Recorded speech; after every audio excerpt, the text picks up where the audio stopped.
Assalamualaikum warahmatullahi wabarakatuh. Jumpa lagi di channel Lesti Ghazali. Selamat pagi, selamat siang, apa kabar semuanya? Semoga kalian dalam keadaan sehat tanpa kekurangan suatu apapun. Semangat selalu beraktivitas kepada semuanya saja. Dan terima kasih saya ucapkan kepada subscriber semuanya yang support channel saya berupa like, share, komen yang baik. Semoga kalian tercapai cita-cita yang baik secepat mungkin. Amin ya robbal alamin. Di kesempatan kali ini tentunya sangat bersemangat sekali saya akan membahas calon kripto kita tentunya yang luar biasa, yaitu Pi Network. Bila kita perhatikan di page ini, itu kita ada informasi ya terkait AMA atau Ask Me Anything yang diutarakan oleh langsung Pi founder, yaitu dokter ini langsung foundernya Pi Network ya, Cheng Diao-fan. Nah, buat teman-teman khususnya ini tentunya wajib ya untuk bisa memahami bagaimana sistem Pi Network ini bekerja. Dan buat teman-teman silahkan disimak, saya akan mengkaji ulang ya penyampaian daripada dokter ini, Cheng Diao-fan. Silahkan jangan di skip videonya ya biar paham. Oke, silahkan buat teman-teman perhatikan.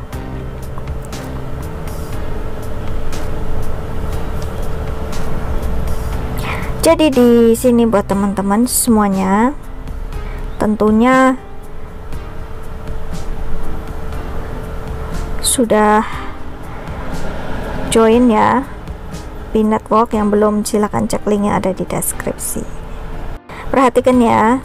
Jadi Pi adalah blockchain lapisan satu dengan mata uang asli sendiri Pi dan platform untuk membuat aplikasi Pi di atasnya. Pi fokus pada pembangunan utilitas. Oleh karena itu, salah satu contoh aplikasi inti yang dapat kita jalankan di atas adalah marketplace. Pi sangat berbeda dari proyek lain dalam strateginya dengan tujuan untuk mencapai aksesibilitas dan adopsi massal mata uang kripto serta menciptakan ekosistem berbasis utilitas dan Web3. Ada 3 strategi utama yang telah kami adopsi dan ikuti. Sejauh ini salah satunya adalah pertumbuhan, karena kami yakin mata uang yang benar-benar sukses harus bergantung pada orang yang cukup besar. Anda tahu memegang mata uang ini,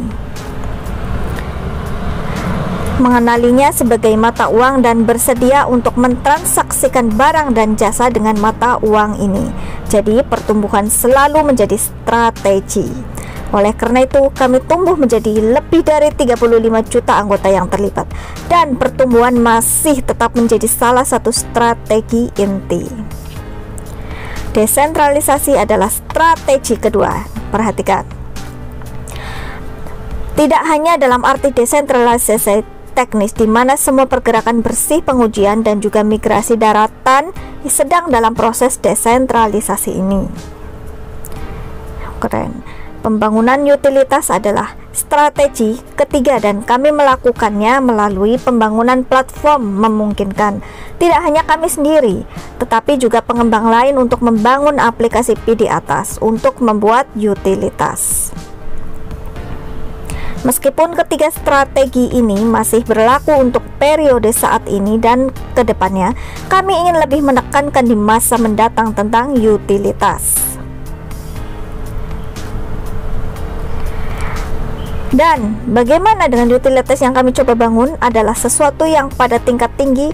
Kami ingin mengubah komunitas ini dari komunitas yang termotivasi secara ekstrinsik menjadi komunitas yang termotivasi secara intrinsik.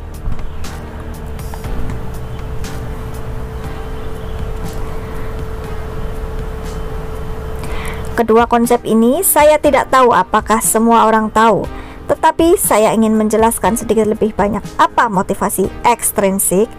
Mungkin banyak dari Anda telah benar-benar mendengar apa itu. Kata kunci adalah X, untuk mendapatkan. Seperti lari untuk menghasilkan, bermain untuk menghasilkan. Jenis model ini itu adalah inti dari motivasi ekstrinsik, dan tentu saja banyak dari mereka yang benar-benar gagal. Wow. Jadi motivasi ekstrinsik adalah mekanisme yang sangat kuat yang dapat merekatkan orang untuk menyatukan minat dan juga memotivasi orang untuk menyelaraskan untuk melakukan hal-hal tertentu bersama-sama. Namun, ini bergantung pada cara Anda menggunakannya, bagaimana proyek menggunakannya, serta apa dan tujuan apa yang dilayaninya. Motivasi intrinsik berarti memberikan manfaat nyata, baik itu hiburan, kenyamanan, atau memecahkan masalah nyata yang Anda butuhkan dan Anda dapatkan dipenuhi oleh produk khusus ini.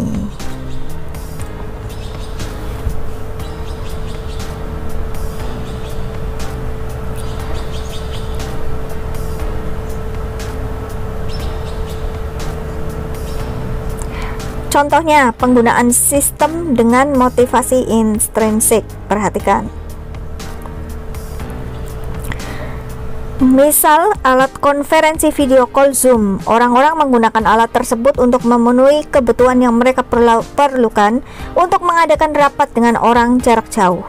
Dan kebutuhan itu terpenuhi, dan ini adalah penggunaan Zoom oleh orang-orang bergantung itu tidak pada seberapa tinggi atau rendah harga saham perusahaan Zoom. Dan contoh lainnya adalah penggunaan iPhone. Kami tidak terpengaruh oleh saham Apple belum tentu. Seperti hari ini, jika saham Apple turun, saya berhenti menelpon teman saya. Belum tentu demikian. Itulah sebabnya produk ini secara intrinsik termotivasi untuk penggunaannya, untuk menggunakannya. Jadi apa yang kami coba lakukan? Visi yang lebih besar atau strategi tingkat yang lebih tinggi adalah bahwa kami ingin mengubah komunitas kami dari sangat termotivasi secara ekstrinsik menjadi termotivasi secara intrinsik. Artinya, perintis harus mau datang ke jaringan Pi terlepas dari apakah ada sebuah motivasi ekstrinsik. Atau menambang Pi adalah motivasi ekstrinsik bagi pioner. Namun, selain mekanisme yang membantu kami mengembangkan jaringan ini dengan sangat kuat, kami ingin mengubah jenis utilitas yang dibuat dan disediakannya untuk komunitas.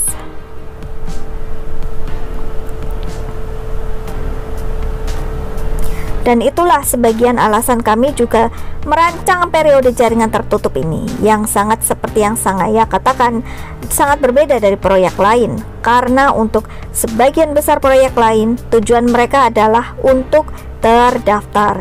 Kami secara khusus merancang periode terlampir untuk memelihara jenis bangunan utilitas tertentu yang tidak selalu memerlukan koneksi eksternal.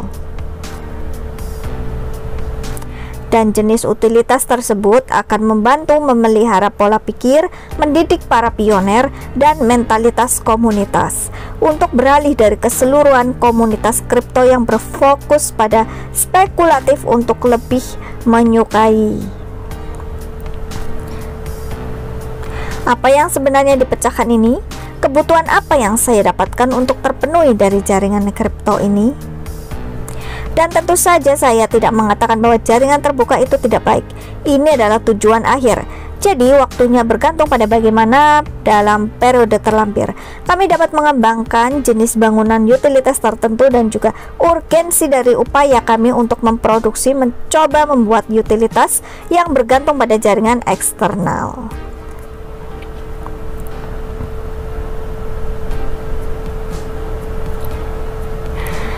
Nah, itu cuplikan karena ini keterbatasan waktu di video saya akan lanjutkan di sesi selanjutnya. Buat teman-teman, jangan lupa untuk segera subscribe dan update on bell notifikasinya untuk informasi selanjutnya. Ini sangat luar biasa penting, informasi langsung dari founder. Jangan di skip dan habiskan videonya, coba ulangi lagi, pahami. Oke, see you in the next video. Wassalamualaikum warahmatullahi wabarakatuh. Nantikan kelanjutannya di video part 2. Bye bye.